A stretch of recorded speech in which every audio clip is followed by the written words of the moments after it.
Perkenalkan, nama saya Nurlianti Andi Baharudin dengan NIM 2202060083 dari kelas 1D MPI.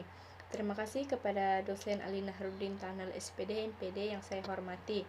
Di sini saya akan mereview artikel yang pertama yang berjudul Konsepsi Manajemen Kelas, Masalah dan Pemecahannya.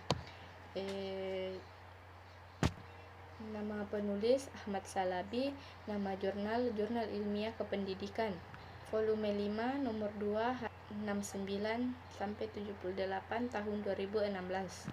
Langsung saja latar belakang. Manajemen kelas dan manajemen pendidikan memiliki hubungan yang bersifat substansif. Manajemen kelas merupakan substansi dan manajemen kurikulum, sedangkan manajemen kurikulum merupakan substansi manajemen pendidikan. Oleh karena itu, manajemen kelas juga merupakan substansi dari manajemen pendidikan. Konsep manajemen kelas. Yang pertama, manajemen kelas dipandang sebagai proses untuk mengontrol tingkah laku siswa agar tidak melanggar tata tertib dari kelas. Yang kedua, manajemen kelas didasarkan atas pandangan yang bersifat permisif. Dan yang ketiga, manajemen kelas didasarkan atas prinsip-prinsip pengubahan tingkah laku. Keempat, manajemen kelas dipandang sebagai proses penciptaan iklim emosional yang positif. Dan yang kelima, manajemen tindakan kelas bertolak dari pandangan bahwa kelas merupakan sistem sosial. Tujuan manajemen kelas yaitu tujuan umum, yaitu kegiatan manajemen kelas adalah untuk menciptakan kondisi kelas yang kondusif bagi produktivitas kegiatan pembelajaran. Kondisi kelas yang dimaksud yang meliputi aspek yang pertama disiplin siswa, yang kedua iklim sosial kelas, ketiga iklim sosial emosional, keempat lingkungan fisikal kelas. Efektivitas dan produktivitas kelas dapat diukur berdasarkan kriteria yaitu kelancaran, kemudahan, dan kegairahan proses belajar anak. Dan yang kedua, pengoptimalan hasil belajar yang dicapai anak. Adapun metode penelitiannya yaitu iklim sosial kelas mengembangkan mempertahankan keeratan hubungan sosial dan kerjasama kelas secara harmonis. Tugas manajemen kelas adalah mendorong tumbuhnya iklim kelas yang positif dengan jalan mengembangkan aturan-aturan atau tata tertib sosial kelas, mendorong tumbuhnya kebersamaan anggota kelas dan menghindari konflik yang dapat memicu timbulnya pemecahan anggota kelas, menumbuhkan rasa percaya dan saling menghormati untuk menghindari timbulnya prasangka sosial yang negatif, mengembangkan sikap toleransi dan tenggang rasa terhadap sesama anggota kelas. Adapun fungsi manajemen kelas yaitu fungsi kelas meliputi yang pertama fungsi pengembangan, yang kedua fungsi pengandalian, yang ketiga fungsi penyembuhan. Adapun fungsi pengembangan adalah fungsi manajemen kelas di mana secara proaktif guru merencanakan dan melaksanakan seperangkat kegiatan pembelajaran yang berlangsung dengan lancar, tertib, efektif, dan produktif. Adapun objek penelitiannya yaitu problema kelas yang dihadapi guru dalam kegiatan pembelajaran, misalnya masalah anak berbicara di kelas saat guru menerangkan, masalah anak bertengkar saat belajar berlangsung, dan anak melucu saat di kelas. Kedua jenis gangguan tersebut berkaitan satu sama lain dan pada hakikatnya dibedakan dalam 4 kategori, yaitu gangguan disiplin, gangguan iklim sosial, iklim sosio-emosional, dan gangguan fisik. Adapun hasil penelitian dalam proses pembelajaran di kelas, ada beberapa teknik pengubahan dan pembentukan tingkah laku yang dapat diterapkan guru untuk memecahkan masalah iklim pembelajaran. Teknik-teknik tersebut yaitu teknik penguatan, teknik hukuman, dan teknik penghilangan. Teknik penguatan yaitu meliputi penguatan positif dan penguatan negatif. Penguatan positif difungsikan untuk meneguhkan perilaku yang dikehendaki, sedangkan penguatan negatif difungsikan untuk meneguhkan proses pengubahan perilaku ke arah yang dikehendaki. Itulah tadi review artikel yang pertama dari saya, kurang dan lebihnya mohon dimaafkan. Assalamualaikum warahmatullahi wabarakatuh. Langsung saja saya akan mereview tugas artikel yang kedua, yaitu yang berjudul Konsep Manajemen dan Implikasinya dalam Pembelajaran. Nama penulis Sun Haji. Langsung saja latar belakang. Pengelolaan kelas merupakan bagian integral dari kemampuan profesional yang harus dimiliki oleh seorang guru. Mengelola kelas merupakan salah satu keterampilan dasar mengajar yang bertujuan untuk mewujudkan dan mempertahankan suasana pembelajaran yang optimal.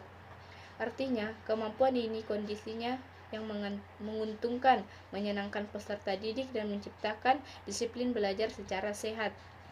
Adapun tujuan penelitian yaitu tingkah laku dapat terjadi karena adanya interaksi antara siswa dengan lingkungannya.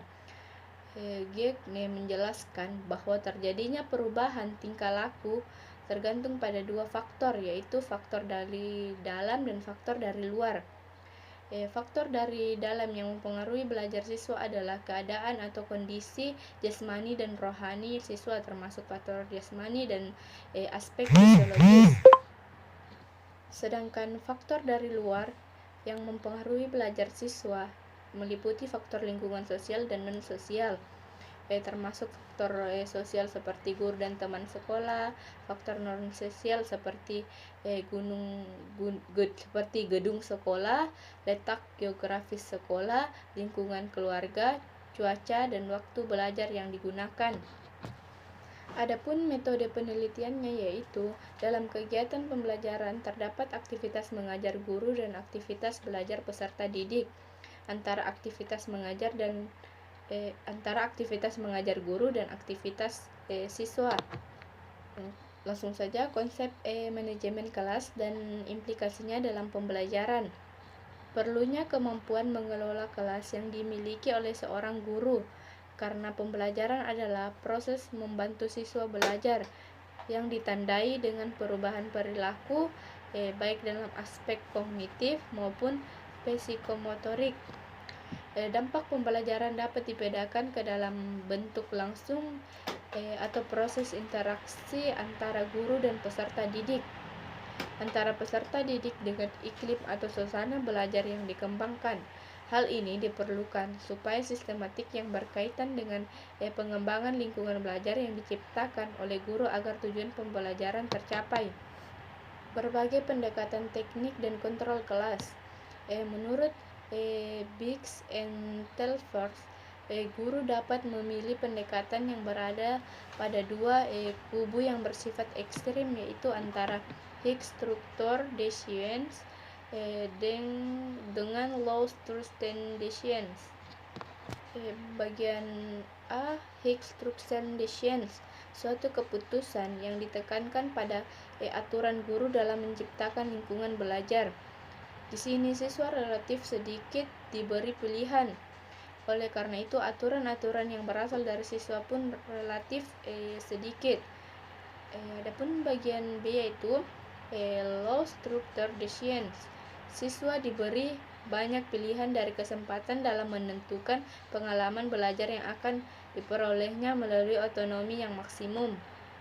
Baiklah, langsung saja saya akan mereview artikel yang ketiga, yaitu yang berjudul Manajemen Kelas Perilaku Kelas, Solusi Kesalahan Umum dan Apa yang Harus Dilakukan.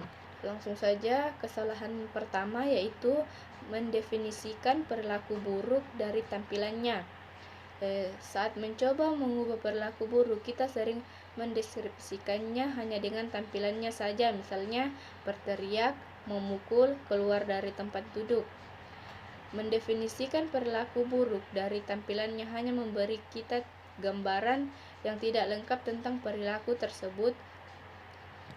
Itu memberitahu kita sedikit tentang mengapa itu terjadi dan tidak banyak membantu dalam upaya perubahan perilaku kita. Untuk mengembangkan strategi yang lebih baik untuk mengelola perilaku buruk, Kita perlu bertanya pada diri sendiri, apa fungsi perilaku buruk ini? Atau lebih sederhananya, apa yang diperoleh siswa dari perilaku buruk itu? Meskipun perilaku buruk siswa kami tampaknya terjadi tanpa alasan, mereka memiliki tujuan jika tidak mereka tidak akan terjadi. Kesalahan kedua yaitu bertanya, mengapa Anda melakukan itu? Fungsi dari perilaku adalah tujuan melayani siswa, yaitu apa yang siswa dapatkan dari itu. Seperti yang dinyatakan sebelumnya, sebagian besar perilaku buruk melayani fungsi mendapatkan atau menghindari. Untuk menentukan fungsi perilaku, kita perlu mempelajari apa yang terjadi di kelas sebelum dan sesudah perilaku itu terjadi. Prosedur pengumpulan informasi ini disebut penilaian fungsional. Pada anteseden perilaku konsekuensi ABC dapat digunakan sebagai alat penilaian fungsional. Bagan ABC memiliki 3 kolom tempat kami merekam perilaku dan apa yang terjadi sebelumnya dan sesudahnya. Adapun kesalahan ketiga yaitu ketika pendekatan tidak berhasil, cobalah lebih keras. Ketika pendekatan manajemen tidak berhasil, kecenderungan pertama kita adalah berusaha lebih keras. Masalahnya adalah kita paling sering berusaha lebih keras secara negatif. Kami membuat pernyataan dengan tidak setuju dengan keras, meningkatkan konsekuensi negatif, dan menghapus lebih banyak hak istimewa. Ini tidak melakukan apapun untuk mengajarkan perilaku yang sesuai. Alih-alih sikap negatif yang kita meningkatkan menghasilkan hubungan siswa-guru yang terganggu dan meningkatkan kemungkinan siswa kita merasa kalah. Baiklah, itulah tadi review artikel yang ketiga dari saya. Kurang dan lebihnya mohon dimaafkan. Wassalamualaikum warahmatullahi wabarakatuh.